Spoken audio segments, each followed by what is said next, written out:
Hello everyone.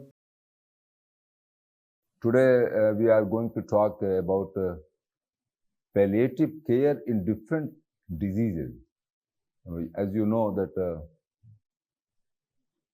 non-communicable diseases are the main issue, which are not curable, and it persists along with the age, with the chronological age, and most of the elderly people have this kind of problem. So, like Alzheimer's disease, like heart failure, like COPD, like cancer, these are the main um, diseases which patients need palliative care. So, today I am going to talk about the Alzheimer's disease. Let me introduce myself. I am Professor Yamini Bhushan Tripathi, former Dean Faculty of Ayurvedic at Banaras University, and we are interacting in the 12-week certificate course on palliative care with integrative approach. This program was designed by Dr. Shwes Tripathi, Associate Professor, Department of Cardiology, Institute of Medical Sciences, BHU. So let us talk about the Alzheimer's disease first. What is Alzheimer's disease? Aim and improve the quality of life. The symptom management, psychological and emotional support, individualized care planning, and support for activities of daily living. They are the four main objectives, and fifth is the caregiver support, sixth is the advanced care planning and coordination of care. There are 7 issues which, as a palliative caregiver, you have to address with a patient. Let us discuss one by one. The symptom management is the main symptom in the Alzheimer's disease is the dementia. Cognitive symptoms: manage confusion, agitation, and memory loss. Memory loss is the main thing, which in the beginning, dementia is called memory loss. In the beginning, dementia symptoms are visible. Slowly, it progresses into agitation, confusion, and other symptoms. Using non-pharmacological and pharmacological interventions. These symptoms are managed by both medicines and non-pharmacological tools. The physical symptoms, we have to address the pain, constipation, appetite loss, and sleep disturbance. These symptoms are common with the aging problem. The patient who is having Alzheimer's is also old age. So these symptoms are associated with the old age also. Of course, mental confusion is the problem. Agitation, giving me stress, that is also one of the cause of these problems. But main is the aging process. Psychiatric symptoms which are seen in these patients, like depression, anxiety, delusions, and hallucination, if present. These are the symptoms which you have to manage. Psychological and emotional support you have to offer by counseling and support to help patients and caregiver cope with emotional distress. Emotional distress is fine because he is not able to do his job at his own. He is getting irritated because of his bad quality of life. So that kind of a perpetuated condition of memory loss, confusion is giving him a kind of mental distress. So psychologically he is disturbed. So you as a palliative caregiver, you have to offer a counseling and support to the patient. And then provide education on disease progression and care expectation.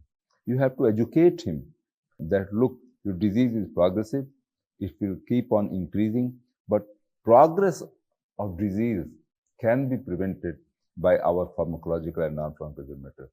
So you should be very honest in educating your patient and telling the truth that, look, the symptoms is progressive and will worsen your quality of life, but we are trying our best to improve your quality of life. The expectation should not be false. This is the most important part which you have to take care. Individualized care, you have to plan individualized care depending on patient to patient. Suppose a male patient is there, female patient is there, age factor is there. In the family setup, how many people are around him? His children are there, his grandchildren are there. Depending on that, you have to design the service. Create tailored care plan that respect the patient's value, culture, and spiritual belief. Three things which he has lived all his life, that has to be continued at the time of confusion, agitation, and memory loss. Okay? And involve the patient and family in decision making as early as possible, because you know that disease is not going to be cured and the progress of the disease symptom will increase with time. So you have to take some decision to involve the patient and the family. Okay, look, in the coming month or the coming week, this may worsen the condition, how to manage, who is there in the family to give the service. These kind of things you have to discuss with the family member. And support for activity daily life. Because of his memory loss, he has lost the orientation. He is not able to do his daily job. He needs the physical support to assist with bathing, feeding, mobility, and communication to maintain the dignity of community. He should not feel helpless because he is not able to do his thing. So try to manage, support him for his daily activities. Next is the caregiver support. Training and respite care to prevent caregiver burnout. Because this is a disease where 24 hours support is required and there is nobody who can give 24 hours support. The caregiver also get a stress. The first line of caregiver is the family members. They also get stress, and that stress permanently, if it is there, it gives a condition of burnout. Then they lose the respect of the patient. That is a very bad position, because the family itself is under stress. How he will take care of his beloved patient? So caregiver support, you have to give support to the family members also. Help caregiver access resources like daycare center or home health aides. Motivate them to hire some people who can ease their work and support your patient. An advanced care plan. Discuss goals of care, advanced directives, and end of life decision early in the disease. Because patient, sometimes he may become unconscious. He will not be able to tell his last wishes, last desire. So discuss with the patient and the family members and make a final decision. What will be the next step if some seriousness happens to the patient? So this is a advanced directive paper. It should be well documented. It is a legal document. If you are not writing it paper, not getting it properly justified, legalized, you may be in problem.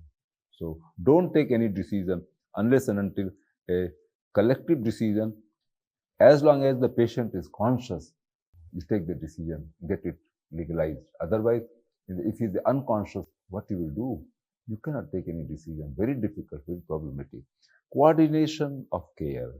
Collaborate with multidisciplinary team, including physician, nurses, social work, and spiritual gurus to help your patient. The symptom management of palliative care of Alzheimer's. Management of cognitive symptoms like memory loss, confusion or disorientation, poor judgment and reasoning, wandering or getting lost. The management of cognitive symptoms, they are a common thing. The practical guideline, routine and consistency. Maintain a daily routine to reduce confusion. If you are maintaining a routine, the patient will know that at this time I have to take breakfast, at this time I have to walk, at this time I have to do something. This routine has to be maintained. Use visual calendars, clocks, and labeled rooms or objectives. Cognitive stimulation is also important. Use simple puzzles, music therapy, memory games, and storytelling to keep mind engaged. Mindful activity is helpful in patient's recovery. Orientation cue. Display the date, time, weather, and the name of the caregiver in prominent area so that the patient can remember, he can use them when he need. Self-environment. Install locks, alarm, GPS tracker if the patient is prone to wandering. Suppose a patient leaves the house and keeps on moving on road, he may be lost.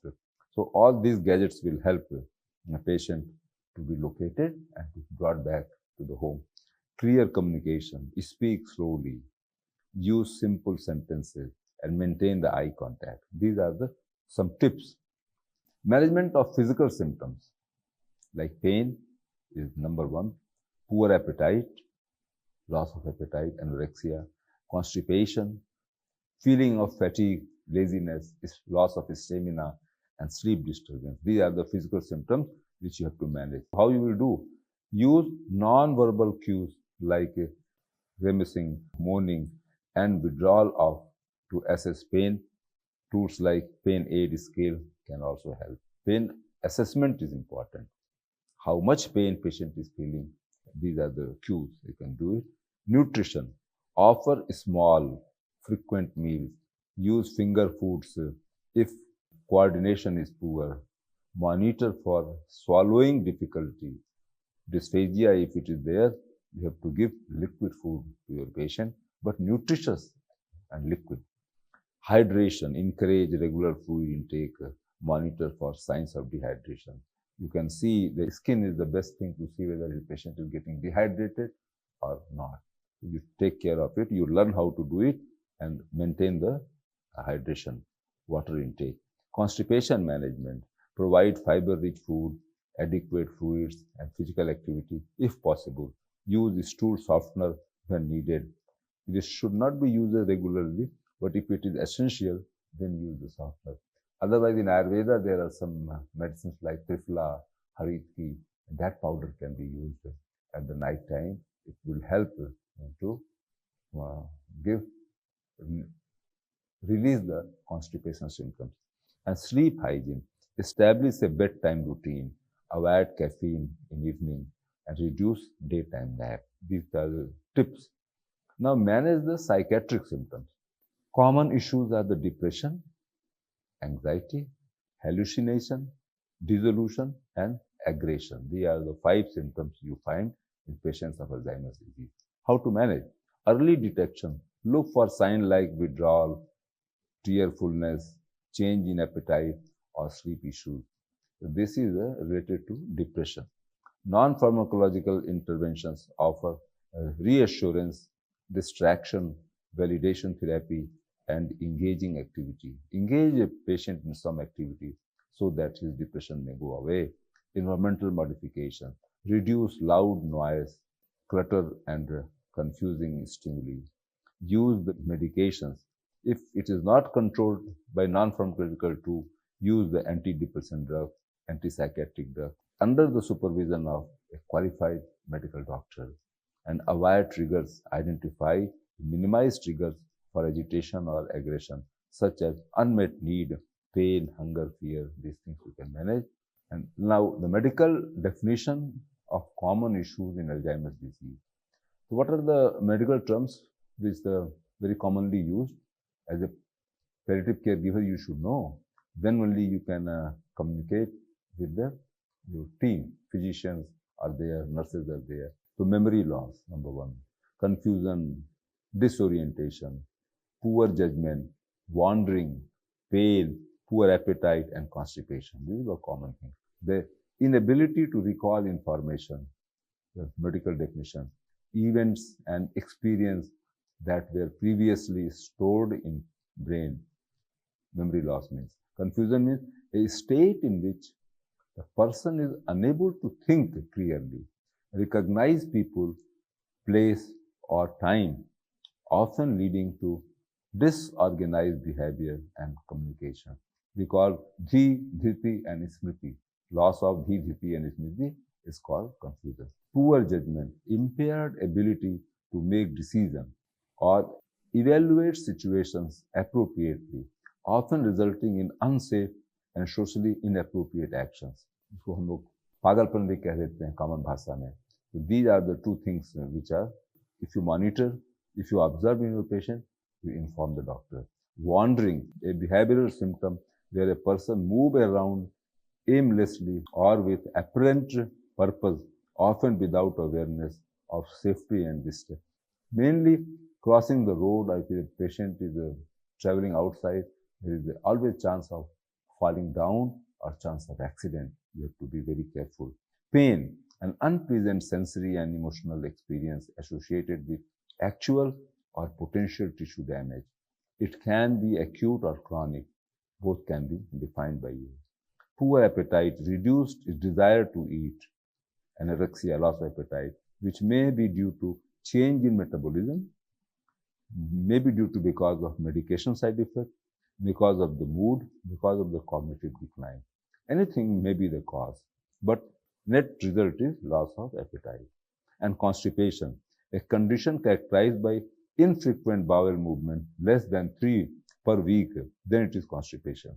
Difficulty in passing stool or feel of incomplete evacuation. So these are the symptoms. Other symptoms like fatigue, sleep disturbance, depression, anxiety, hallucination, resolution, aggression. These are the symptoms I have mentioned. Now, some more symptoms. So fatigue means what? A subjective feeling of tiredness. Patient feel tired with little work. In other words, we say the stamina is lost, he is not able to work, or lack of energy, he feels weak. That is not relieved by rest, commonly seen in chronic illness and advanced illness. Elderly people and chronic illness both feel fatigue. Sleep disturbance is very common, disruption of normal sleep pattern, including difficulty in falling asleep, frequent awakening in the midnight, a daytime sleepiness, and often exaggeratable in dementia. These sleep disturbance result to the dementia. Depression, a mood disorder marked by persistent sadness. Persistent sadness is a symptom of depression. Loss of interest, feeling of hopelessness, sometimes physical symptoms like fatigue, weight loss. Anxiety is another, this is the another end of the mental stress. One end is the depression and another end is the anxiety. Both are the part of the mental stress. A state of excessive worry, that is called anxiety. Nervousness, fear that may be disappropriate to the actual threat, often affecting behavior and concentration. This is called anxiety.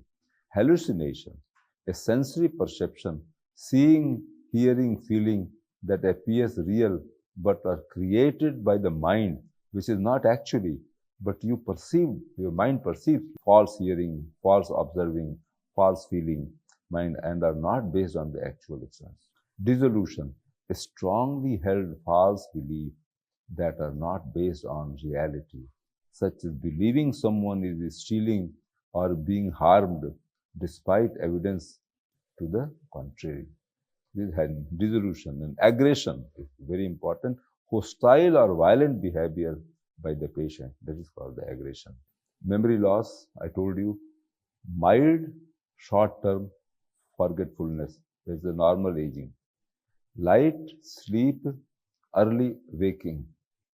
Pain, often reported verbally. Depression, common due to loneliness or chronic illness. There is a common general geriatric symptoms which you can find. In Alzheimer's, memory is progressive, memory loss is progressive. If this is a short-term memory loss in the geriatric, this is the progressive disabling memory loss, especially recent events. In the sleep disturbance, sleep-wake reversal, night wandering, sundowning.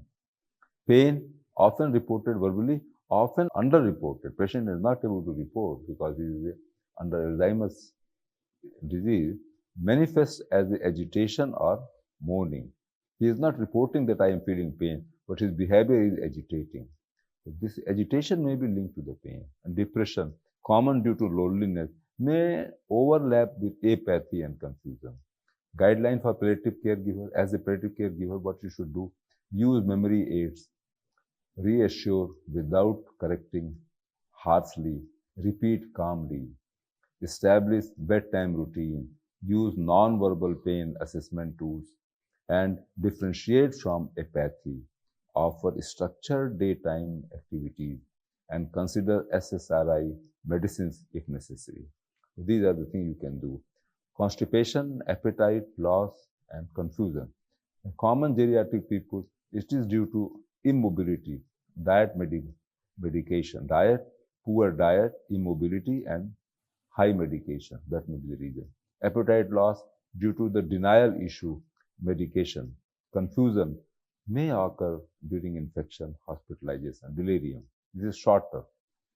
In Alzheimer's, may worsen, constipation may worsen due to poor recognition of the body cues.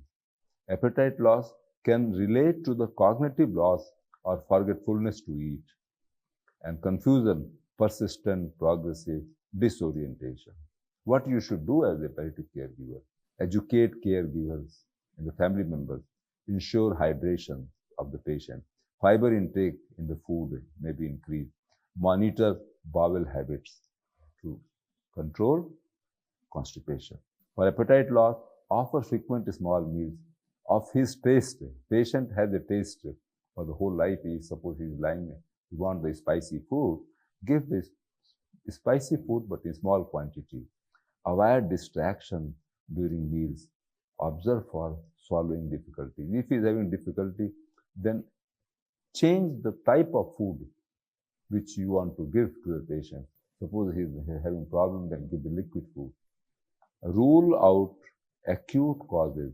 Offer calm, familiar environment using orientation aid. So, unique symptoms and care guidelines based on Alzheimer's disease stage. This is Alzheimer's disease has been classified into different stages: early stage, mild Alzheimer's disease; middle stage, moderate, and severe Alzheimer's disease; and end of life is. There are 4 stages of Alzheimer's disease. Okay, so word finding difficulty, poor planning, getting lost. These are unique symptom of the mild. In the middle, increased confusion, behavioral change, wandering, agitation, difficulty in daily routines. Later, loss of speech. He will not be able to speak. Total dependence for daily work, inability to recognize loved ones, risk of aspiration. So this is the late stage. End of life means minimal responsiveness, loss of bowel, bladder control, swallowing failure, everything has come, means patient is going to die very soon. So as a validated guideline for palliative care, in the mild condition, encourage independence with cues, introduce legal and advanced care planning early. In the middle stage of Alzheimer's disease, create a structured routine, reduce environmental stress, and involve occupational therapists. In the severe Alzheimer's disease, focus on comfort, provide hand feeding if safe, use gentle touch, prepare the end of life discussion. Start discussing what we will do. In this stage, it is last stage, prioritize dignity, offer comfort care, pain relief, use moist swabs for oral care, and consider hospice services. So these are the Alzheimer's disease progression, age, and life expectancy. Early, moderate, severe, end of life. Typically 65 to 75 years. This is the mild Alzheimer's disease age. 75 to 85 is the moderate. 85 plus is the severe. And then this is the end of the life. Average expectancy is 7 to 10 years in the mild stage, 4 to 6 years in the middle, 1 to 3 years in the late severe. So this is a very difficult time for the patient, severe Alzheimer's disease. And this is very difficult for the family members who are caregivers to the patient. Weeks or months. End of life means it can be a week or month. So memory lapses, difficulty with complex tasks, mood changes. The clinical characteristic of mild, moderate, increased confusion, assistance with the daily activities. The late, loss of communication, fully dependence. So now I am bringing you the ARIS structure. ARIS structure is a term which has been described deeply in Ayurveda, in Charak Samhita. They have given a symptoms, and based on that symptom, a Vaidya can understand what is the life expectancy of the patient and how long he can live. And depending on that, he can make a calendar of services. So ARIS Lakshana is very specific. A lot of scientific studies have also been done to validate the symptoms given in Charak and the symptoms actually present in the patient, but still more research is required. So I'm going to talk about ARIS Lakshana and corresponding clinical signs and Alzheimer's disease. So this is the ARIS Lakshana given in Ayurveda. And this is the clinical symptoms of Alzheimer's disease, the implication. Change in complexion, Varna change, skin color changes, the pallor or cyanosis, it is a medical term. Altered voice, swar, his voice will change. His color will change, skin, his voice will change. Slurred or absent speech. The abnormal smell, a unique kind of smell will start coming from the body. Inconsistent related odor, found Alzheimer. Loss of taste, ras, he will not able to identify whether it is sweet, sour, salty. Taste is lost. The refusal of to eat or drink in the modern medicine. Cold touch, sparsh, the body will be cold. Cool extremities, hands and feet will be cold. Shadowless reflection, chaya will be shadowless. Dull or absent eye response. Unusual dream, swapn will be unusual. Terrible dreams he will observe. Hallucination or vivid. What I mean to say, all the sense organs of the body will start under functioning in the Aris Lakshana. And depending on that, the Vaidya will decide the stage of the patient. And this is the modern symptoms they have been described. Implication, circulatory decline. Change means circulatory decline. Neurological deterioration means swar, neurological decrease. Gandh means loss of bladder and bowel control. Always he is urinating or bowel is coming out. This is dirty bed, clothes, that will have the bad smell. Gandh. Advanced disease stage, loss of taste, advanced disease stage. And cold touch, impending death. Now he is going to die, impending death, very near to death. And chaya, severe cognitive decline and unusual dream, neurological changes. So early identification, recognizing both clinical and traditional signs can aid in timely palliative intervention. Holistic approach, combining modern medicine with traditional knowledge, offer comprehensive care. And family counseling, educate families about these signs, prepare them for the end of life. So this is the interacting insight for the palliative care. So Aris Lakshana given in Ayurveda and these symptoms described in the modern medicine, if both can be observed together by a palliative caregiver or a volunteer who is serving the patient, then he can take appropriate decision. A step-by-step framework for creating the tools. So cognitive decline, like these are the tools which can be used to monitor the stage, define the domains to assess, use standard clinical tools, and know mortality predictor. These are evidence-based and commonly used in geriatric and dementia cases. Cognitive decline, functional dependence, nutritional status, mobility fall, comorbidities, behavioral symptoms, and end-of-life markers. So these are the tools, MMSC scale, ADL, IADL questions, unitensional weight loss appetite, recent history of fall, Clarison comorbidity index, neuropsychiatric inventory short form, and pain aid scale, swallowing difficulty, speech. These are the tools which can be used to determine the stage of the patient. Step-by-step framework for creating the tools. Example, Google form questions with scoring. Score is there, yes or no. Does the patient recognize close family members? Yes or no. Can the patient dress, bath, or feed independently? Yes or no. Has the patient unintentionally lost more than 5% of body weight in the last 6 months? Yes or no. Can the patient walk without assistance? Has the patient experienced more than one fall in the last 3 months? Does the patient have difficulty swallowing or frequent choking? What is the patient MMSE score, if known? How many chronic diseases does the patient have? Based on this question, the score is there. 0 to 6 means early stage, life expectancy more than 5 years. 7 to 10 means mild stage, life expectancy is 2 to 5 years. 11 to 13 late stage, life expectancy less than 2 years. And 14 to 16 means end of the life stage, life expectancy less than 6 months. So these are the same thing which is described in the Aris lecture in Ayurveda. You can take care of these things. You can appreciate how the Maharishi Charaka has visualized these issues, and then he has written in the book. And same thing, now we are scientifically observing and objectively scoring them. This is very nice to understand that our traditional knowledge and appreciate that the traditional knowledge it was so scientific. Of course, on that time the evidence was not there, but now we are able to gather the evidence to support our traditional knowledge. A step-by-step framework for creating the tools. Early stage, focus on autonomy, legal planning, and caregiver support.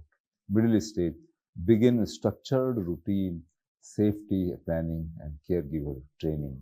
Late stage, prioritize comfort, feeding assistance, symptom management. End of the life, initiate hospice care, family counseling, and dignity-focused care. These are the things you have to plan for your patient. Now, integrating Aris Lakshana into prognostic assessment of Alzheimer's disease. Propose Google form structure to create a comprehensive assessment tool, considering structuring the Google form into following sections: demographic and clinical information, age, gender, duration, signs and life, comorbidities, diabetes, hypertension, cognitive and functional assessment, MMSE score, ADL score, presence of behavioral symptoms, agitation and hallucination. These are the questions. Now integrating Aris Lakshana into the prognosis. So Aris Lakshana, this is the clinical correlation, this is the sample question, this is score. Varn, Swar, Gandh, Sparsh and Drishti. 5 questions. Pallor or cyanosis, slurred or weak speech, unusual body odor, cold extremities, fixed gaze or unresponsiveness. Sample question. Has there been a noticeable change in the patient complexion? Has there been a voice change? Is there any unusual foul body odor? Has the patient hands or feet are cold?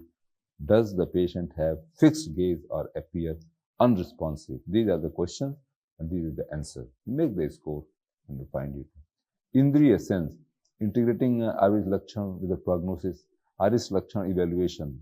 Incorporate questions based on documents of Aris Lakshana. Given in Charak Samhita. Each positive response can be assigned a score. Indriya, sense organs, 5 sense organs, how they are behaving. Shadow and reflection.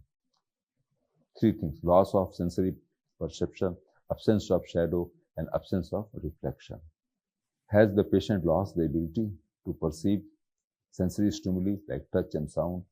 Has the patient's shadow faint or absent under normal lighting? Is the patient reflection absent or unclear in the mirror? Yes or no? Okay. Now score, total score 0 to 8. From 0 to 2, low risk of imminent death. 3 to 5, moderate risk. And 6 to 8, high risk, prioritize end of life plan. So this is the questionnaire you can make by combining the question of symptoms of Aris Lakshana and the modern clinical symptoms, and then make a new Google sheet. So integrating Aris Lakshana into prognosis assessment of Alzheimer's disease. Scientific validation and reference. Recent studies have explored the relevance of Aris Lakshana into modern clinical setting. A retrospective pilot study has been done. Next step, form development, pilot testing, training and integration. So these are the tips I'm giving to you, that while you are giving the palliative care, you can also help in doing the research in validating the Aris Lakshana in an objective manner. So this will add to the science which you referred. So you are not only a palliative care giver, now you are also behaving as a science development team member. So Ayurvedic and intervention, some interventions I'm appreciating, I'm writing here from Ayurveda, like Ashwagandha, Curcumin, Brahmi, Gotu Kola and Jyotishmati. These are the herbal medicines which are the part of the Medhya Rasayana described by the Charak. Its decoction or its tablets can be given to the patient.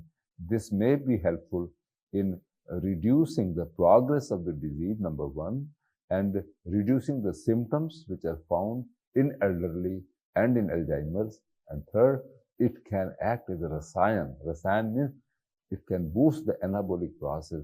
Whatever cells, tissues are active, they should be more anabolically active. The catabolic process should be stopped, should be retarded. That's why his fatigue, his quality of life will improve. Using these Ayurvedic herbal decoctions as a supportive medicine can be of great help in improving the quality of life. Panchkarma is also very important. Panchkarma means detoxification. Most of the time in the aging, the Vata dosha is very high. Systemic inflammation is very high. And that are the basic causes of deteriorating the quality of life. For psychological insecurity, everything is there. So hit the root cause. What is the root cause? Vata dosha or systemic inflammation. So if you are controlling that by giving the medicines like Ashwagandha, Brahmi, Jata, Mansi, and by detoxifying the body or using the Panchkarma, Nasya, Shirodhara, Virechan and Basti, this will be added support to the treatment part. Okay? And non-pharmacological yoga and meditation and dietary modification and life. I mean, these things are applicable in the mild and moderate stage. When patient is in the severe or end of the life stage, these things will not be applicable, and you have to only go for spiritual health, social health, and counseling, these things. The standard conventional medicines for Alzheimer's, these are the name of the medicine. These are the category. Acetylcholinesterase inhibitors are very common. You see most of the, and NMDA receptor antagonist and dual therapy. These are the category of these medicines which are prescribed by allopathy doctors to control the Alzheimer's symptoms. For the dementia, atypical antipsychotic drugs are given. SSRI, antidepressants are given. Sedative drugs are given. Anxiolytic drugs are given by the modern doctor. So adjunct support, I have told you, vitamin E, omega-3 fatty acid, ginkgo biloba is standard, and our Ayurvedic drugs, which I told you in the beginning, it can act as a supportive medicine. Drug common to both AD and psychiatric disorders. These are the common drugs used in the AD and used in psychiatric disorders because the symptoms are common. So that's why the medicines are also common. This is also a list of drugs. Low doses. Elderly patients with AD require low doses. Greater risk for side effects. Non-pharmacological first behavioral symptom. And drug monitoring is critical in such patients. The common symptoms of Alzheimer's and pagalpan. I use the word pagalpan. This is not a scientific term to be used, and this should not be used. But in the common Indian condition, people use this pagalpan. So as a caregiver, if you listen this word, don't encourage it to be used, but you can evaluate the patient condition of this. These are the same symptom I have discussed with you in the earlier slide. And behavior seen in AD and seen in psychiatric illness. Psychiatric illness is treated by the psychiatric doctor, and Alzheimer's is treated by the medicine doctor. But symptoms are common, and a common man recognizes psychiatric illness like pagalpan. So you have to be very careful in recognizing the patient condition. The difference to understand Alzheimer's disease feature onset gradual and progressive. Pagalpan sudden and episodic. Memory loss, primary symptoms early in disease, usually intact unless associated with depression and delirium. Progressive global cognitive loss in the Alzheimer's, often preserved or fluctuating cognition. Word finding difficulty, usually not primary issue. Irritable, degenerative, can be relapsing, remitting. So cultural relevance for training. In public health education, it is important to destigmatize the term pagal and help caregivers understand that not all erratic behaviors are madness. Some may be due to neurological degeneration like Alzheimer's disease, Distinguishing between mental illness and dementia is crucial for correcting treatment and common response. With these words, I understand the difference in medical definition, idiopathogenesis and caregiver signs, dementia and psychosis, two conditions. A medical definition, a progressive and irreversible decline in cognitive function. This is called dementia. Psychosis, a mental state where the individual loses contact with relatively, showing delusion, hallucination, and disorganized thinking. Idiopathogenesis is caused by degeneration of the neurons. This is dementia. Psychosis linked to the dysregulation of dopamine in the brain. Neurotransmitter imbalance can be primarily schizophrenia, bipolar disorder, or secondary drug infection or dementia. Alzheimer's disease, vascular change, levodosis, these are the causes. So common signs noticed by palliative caregiver. Short-term memory loss is dementia. Confusion, disorientation, repetitive speech or action, poor judgment, and hygiene and wandering or getting. This is the dementia issue.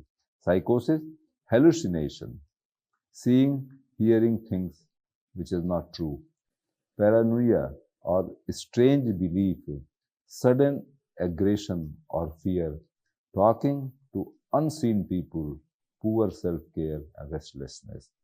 So this is the main difference. And depression. Depression is defined as a mood disorder marked by persistent sadness, loss of interest or pleasure, and fatigue, affecting thoughts, behavior, and physical activity. Idiopathogenesis related to neurotransmitter imbalance, serotonin, norepinephrine, can be reactive to illness or stress, or endogenous biological cues, often coexist with chronic illness and dementia. Common signs noticed by the palliative caregiver: sadness, crying, spells, fatigue, lack of energy, withdrawal from social. Dementia patients may also experience depression or psychosis. Overlap is common in palliative care. Observation and calm communication are critical in managing symptoms. Knowing the difference help in early referral and non-pharmacological interventions.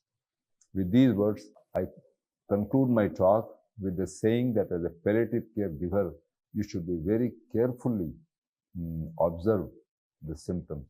And when you observe the symptoms, then you refer your patient to the appropriate physician who is the team member.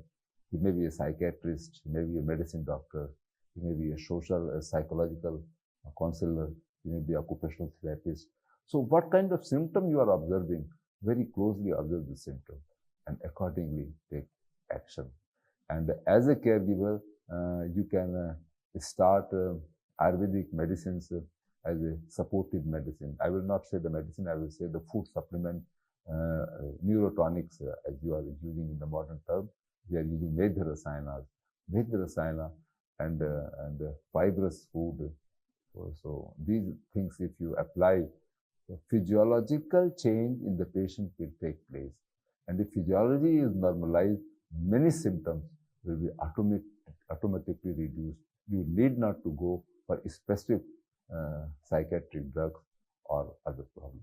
With these words, be careful and be open to use these Ayurvedic medicines and the non-pharmacological methods of body detoxification, massage, and etc. for your patient. Thank you very much.